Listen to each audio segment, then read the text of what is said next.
ज्येष्ठ शिल्पकार राम सुतार यांना यंदाचा महाराष्ट्र भूषण पुरस्कार जाहीर झालाय।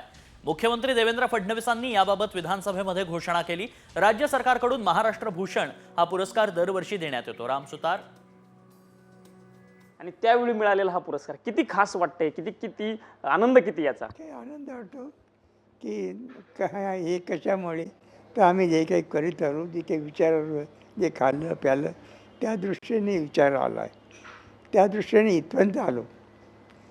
खाणं पिणं विचार हे जे ते आहे त्या चालत इथपर्यंत आलो।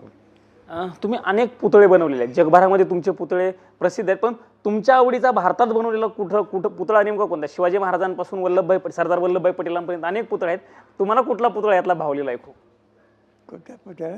कुठला पुतळा तुम्हाला सगळ्यात जास्त भावलेला आहे किंवा आवडलेला आहे? काय शिवाजीचा तर आहे पुतळा, कारण शिवाजी महाराष्ट्रामध्ये काही काम केलं तसं त्या दृष्टीने त्यांना महत्त्व दिलं जातं। शिवाजीमुळे म्हणजे तिथे मुसलमान लोक येऊ शकले नाही, त्यामुळे शिवाजीला महत्त्व